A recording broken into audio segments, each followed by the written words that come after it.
Hey guys welcome to आम YouTube channel रे। आज आम डिस्कसन करवा +3 सेकेंड ईयर थर्ड सेम उद्दिष्ट कोर पेपर 7 रो प्रथम यूनिट रो question answer long question discussion करवा। प्लाटोंकर शिक्षा तत्व विषय रे आलोचना कर। Discuss the theory of educational of Plato. उत्तर हेब प्लाटों पुस्तक दि रिपब्लिक रे शिक्षा को विशेष भाव में गुरुत्व दि जाइए। राष्ट्र प्रकृति तथा प्रत्येक व्यक्तिर लक्ष्य कौन होगा उचित यही सब विषय प्लाटोंकर मत सहित शिक्षा तत्व संश्लिष्ट अटे। प्लाटोंकर शिक्षा व्यवस्था स्थानीय सहित अंगांगी भाव में जड़ित। समाज रे न्याय प्रतिष्ठा प्लाटोंकर लक्ष्य है। यही लक्ष्य हासिल पाई शिक्षा व्यवस्था माध्यम अटे। समाज रे एकता और सद्भाव आने शिक्षा एक प्रमुख भूमिका ग्रहण करें। साबाइन को मतरे शिक्षा होची एक माध्यम जहाँकि शासन मनुष्य प्रकृति को उचित मार्ग परिचालित कर। बार्कर को मतरे यह होची मानसिक रोग दूर करने मानसिक औषध। समाजर समस्त कुसंस्कार व सामाजिक व्याधि शिक्षा द्वारा दूर करा जाए व्यक्ति मध्य सद्भाव प्रतिष्ठा करा जाय परिबो बोली प्लाटोंकर विश्वास थिला। सेतिपय प्लाटो तांको पुस्तक रिपब्लिक रे न्याय तत्व सहित शिक्षा तत्व पर गुरुत्व आरोप करिसेंती। रूसो को मतरे रिपब्लिक केवल राजनीतिक क्षेत्र में गुरुत्वपूर्ण कार्य नुहे बरं आज पर्यंत लिपिबद्ध होता शिक्षा संबंधी पुस्तक मध्य सर्वोत्तम अटे।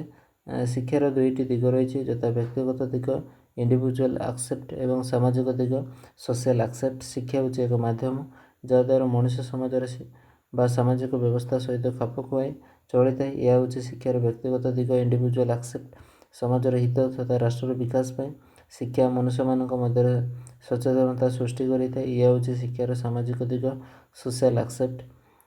प्लाटोंकर शिक्षा पद्धति एथेन्स और स्पार्टार शिक्षा पद्धति मध्य समन्वय रक्षा करें। एथेन्स शिक्षार घरोईकरण व्यवस्था प्राइवेटाइजेशन प्रचलित थिला। शिक्षार प्रचार पर राष्ट्र कौन भूमिका नाला। शिक्षार 3टी पर्याय थिला प्राथमिक प्राइमरी उच्च माध्यमिक सेकेंडरी वैषयिक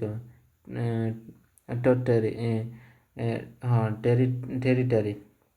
स्पार्टारे किंतु शिक्षा व्यवस्था राष्ट्र नियंत्रणाधीन स्टेट कंट्रोल थिला। एथेन्सर मनुष्य आदर्श व्यक्ति परिणत करने शिक्षार लक्ष्य थिला किंतु स्पार्टार शिक्षा मनुष्य को आदर्श नागरिक परिणत करने उद्दिष्ट थिला। एथेन्सर अक्षर कला साहित्य विषय शिक्षा दि जाउथिला किंतु स्पार्टार युद्धर विजयी होगापाई रणकौशल विषय शिक्षा दि जाउथिला। स्पार्टार युद्धर आशंका सबुबले लगी रहूथिबारु ए प्रकार शिक्षा व्यवस्था प्रचलन करा जायतिला। प्लाटो तांको शिक्षा तत्व उभय एथेन्स और स्पार्टार प्रचलित शिक्षा पद्धति केतेक अंश सामिल करिसेंते। प्लाटो राष्ट्रायत्त शिक्षा व्यवस्था पर गुरुत्व आरोप करथिले मध्य शिक्षार घरोईकरण व्यवस्था को संपूर्ण भाव में निषेध करनाहांती। शिक्षाकरणर द्वंद्व एवं प्रवृत्ति को मध्य व्यावसायिक क्षेत्र में प्लाटो शिक्षार घरोईकरण व्यवस्था को प्रोत्साहित करिसेंते। प्लाटोंकर शिक्षा व्यवस्थार वैशिष्ट्य गुड़िक कौन? Picture of the system and system of education. प्रथम पॉइंट हम से प्लाटोंकर शिक्षा व्यवस्थार वैशिष्ट्य गुड़िक है। प्रथम पॉइंट कौन? राष्ट्रायत्त शिक्षा व्यवस्था स्टेट कंट्रोल एजुकेशन। व्यक्तिविशेष अंतर्निहित गुणावली विकास में शिक्षा एकांत आवश्यक। एथिपाई प्रत्येक व्यक्ति शिक्षा जरूरी अटे। शिक्षा द्वारा व्यक्ति निजर कर्तव्य सुचारू रूप संपन्न कर राष्ट्र उत्सर्ग करते। प्लाटोंकर मत समाज शिक्षार भूमिका गुरुत्वपूर्ण। या घरोईकरण प्राइवेटाइजेशन कराइबा निरापद नुहे। एथिपाई से राष्ट्रगत शिक्षा व्यवस्था दि स्टेट कंट्रोल एजुकेशन उपर गुरुत्व आरोप करते।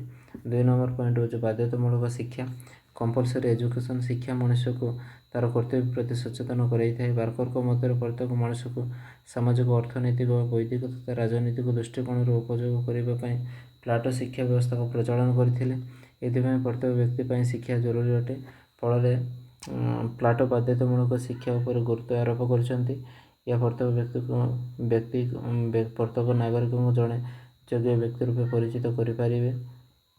3 नंबर पॉइंट हूँ उभय पुरुष और नारी शिक्षा education for both men and women. प्लाटों समय एथेन्स नारी मानक शिक्षार वंचित करा जाउथिला किंतु प्लाटो उभय नारी और पुरुष मानक एकांत एक प्रकार शिक्षा व्यवस्था प्रचलन करने गुरुत्व देते।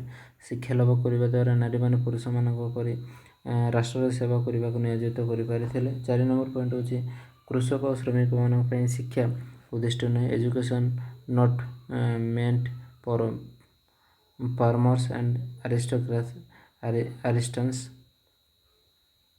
ପ୍ଲାଟୋ ରାଷ୍ଟ୍ରାୟତ୍ତ ଓ ବାଧ୍ୟତାମୂଳକ ଶିକ୍ଷା ଉପରେ ଗୁରୁତ୍ୱ ଆରୋପ କରିଛନ୍ତି, କିନ୍ତୁ ତାଙ୍କ ଶିକ୍ଷା ବ୍ୟବସ୍ଥା କୃଷକ ଓ ଶ୍ରମିକ ପାଇଁ ଉଦ୍ଦିଷ୍ଟ ନୁହେଁ ବୋଲି ପ୍ଲାଟୋ ମତ ଦେଇଛନ୍ତି। ମାତ୍ର ପ୍ଲାଟୋଙ୍କର ମତ ଏହି କୃଷକ ଓ ଶ୍ରମିକ ଶ୍ରେଣୀର ବ୍ୟକ୍ତିମାନେ ନିଜ ନିଜର ଯୋଗ୍ୟତା ବଳରେ ଶାସକ ତଥା ସୈନିକ ଶ୍ରେଣୀରେ ଅଧିଷ୍ଠିତ ହୋଇପାରିବେ। 5 ନମ୍ବର ପଏଣ୍ଟ ହେଉଛି ନୈତିକ ଓ ଶାରୀରିକ ବିକାଶ, ମୋରାଲ ଆଣ୍ଡ ଫିଜିକାଲ ଡେଭଲପମେଣ୍ଟ। ପ୍ଲାଟୋଙ୍କ ମତରେ ଗୋଟିଏ ସୁସ୍ଥ ମାନସିକତା ପାଇଁ ସାହାଯ୍ୟ କରିଥାଏ। ଫଳରେ ତାଙ୍କ ଶିକ୍ଷା ବ୍ୟବସ୍ଥା ବ୍ୟକ୍ତିର ନୈତିକ ଓ ଶାରୀରିକ ବିକାଶ ପାଇଁ ଉଦ୍ଦିଷ୍ଟ ହୋଇଥାଏ। 6 ନମ୍ବର ପଏଣ୍ଟ ହେଉଛି ଦାର୍ଶନିକ ରାଜା ସୃଷ୍ଟି କରିବା, ପ୍ରଡ୍ୟୁସିଂ ଫିଲୋସଫିର କିଙ୍ଗ। ରାଷ୍ଟ୍ର ପାଇଁ ଉପଯୁକ୍ତ ଶାସକ ବା ଦାର୍ଶନିକ ରାଜା ସୃଷ୍ଟି କରିବା ପ୍ଲାଟୋଙ୍କର ଶିକ୍ଷା ବ୍ୟବସ୍ଥାର ମୁଖ୍ୟ ଉଦ୍ଦେଶ୍ୟ ଅଟେ। ଦାର୍ଶନିକ ରାଜାମାନେ ଶିକ୍ଷା ଲାଭ ପରେ ରାଷ୍ଟ୍ରର ସେବା ନିଜକୁ ସମ୍ପୂର୍ଣ୍ଣ ଭାବରେ ନିୟୋଜିତ କରିବେ। ପ୍ଲାଟୋ ଶିକ୍ଷା ବ୍ୟବସ୍ଥା, educational କାରିକୁଲମ of Plato.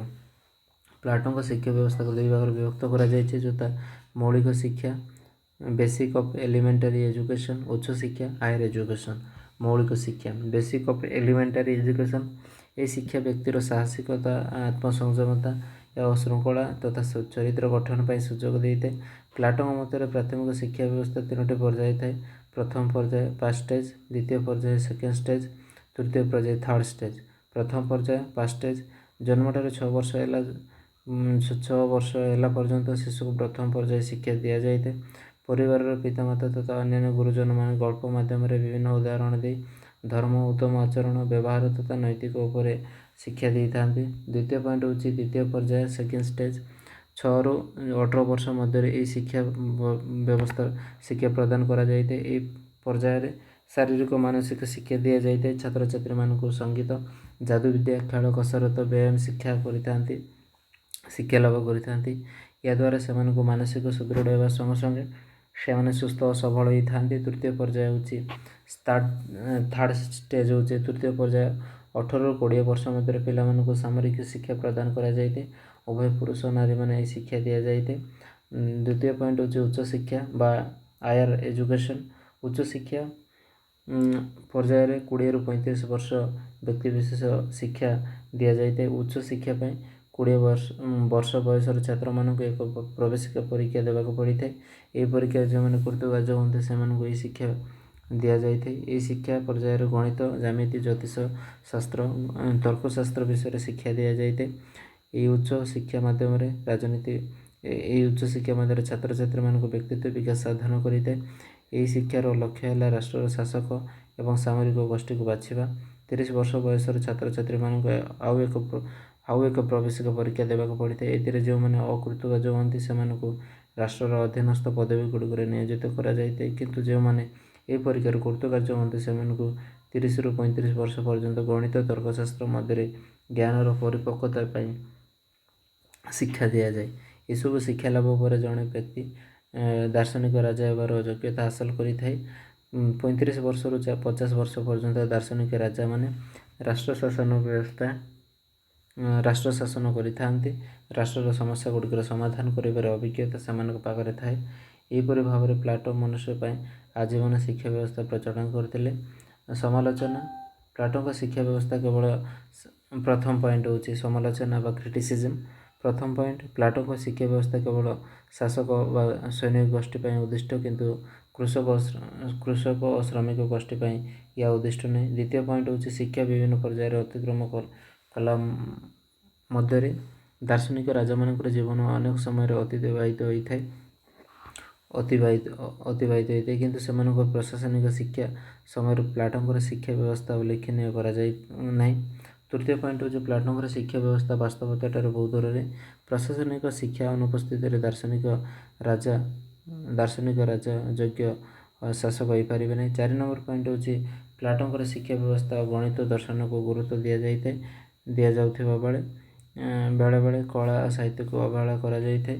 5 number point ହେଉଛି ପ୍ଲାଟୋଙ୍କର ଶିକ୍ଷା ବ୍ୟବସ୍ଥା ବୈଷୟିକ ତଥା ଦ୍ୱନ୍ଦ୍ୱାତ୍ମକ ଶିକ୍ଷା ବିଷୟରେ ବ୍ୟବସ୍ଥା କରାଯାଇଛି। 6 ନମ୍ବର ପଏଣ୍ଟ, ରାଷ୍ଟ୍ରର ବିଭିନ୍ନ ପ୍ରକାର ବ୍ୟକ୍ତି ବାସ କରନ୍ତି, କିନ୍ତୁ ବ୍ୟକ୍ତିବିଶେଷ ମଧ୍ୟରେ ଥିବା ଏହି ବିଭିନ୍ନତାକୁ ପ୍ଲାଟୋ ଗୁରୁତ୍ୱ ଦେଇନାହାନ୍ତି। ଏଥିପାଇଁ ପ୍ଲାଟୋ ମନୁଷ୍ୟମାନଙ୍କ ପାଇଁ ଏକ ପ୍ରକାର ଶିକ୍ଷାର ବ୍ୟବସ୍ଥା କରିଛନ୍ତି। କିନ୍ତୁ ଏହି ସବୁ ସମାଲୋଚନା ସତ୍ତ୍ୱେ ପ୍ଲାଟୋଙ୍କର ଶିକ୍ଷା ବ୍ୟବସ୍ଥା ତତ୍କାଳୀନ ଏଥେନ୍ସ ଏବଂ ସ୍ପାର୍ଟାର ଶିକ୍ଷା ବ୍ୟବସ୍ଥା କେତେଗୁଡ଼ିଏ ସଂସ୍କାର ଆଣିପାରିଥିଲା। ବ୍ୟକ୍ତିବିଶେଷର ସାମାଜିକ, ଅର୍ଥନୈତିକ ତଥା ରାଜନୈତିକ ଦୃଷ୍ଟିକୋଣ ଉପଯୋଗ କରିବା ପାଇଁ ଏକ ଉଦ୍ଦିଷ୍ଟ ଥିଲା। ପ୍ଲାଟୋଙ୍କର ଶିକ୍ଷା ବ୍ୟବସ୍ଥା ପ୍ରଚଳିତ ଥିବା ବାଧ୍ୟତାମୂଳକ ଶିକ୍ଷା, ରାଷ୍ଟ୍ରାୟତ୍ତ ଶିକ୍ଷା ବ୍ୟବସ୍ଥା, ଉଚ୍ଚଶିକ୍ଷା ଇତ୍ୟାଦିକୁ ଯୁଗୋପଯୋଗୀ ଅଟେ। ଏହା ମଧ୍ୟ ବିଭିନ୍ନ ରାଷ୍ଟ୍ରର ଶିକ୍ଷା ବ୍ୟବସ୍ଥାରେ ଏହିସବୁ ଶିକ୍ଷା ଗୁଡ଼ିକ ବିଷୟରେ ବ୍ୟବସ୍ଥା କରାଯାଇଛି। 5 ନମ୍ବର କ୍ୱେଶ୍ଚିନ୍ ପରବର୍ତ୍ତୀ ସମୟରେ ଡିସ୍କସନ୍ କରିବା।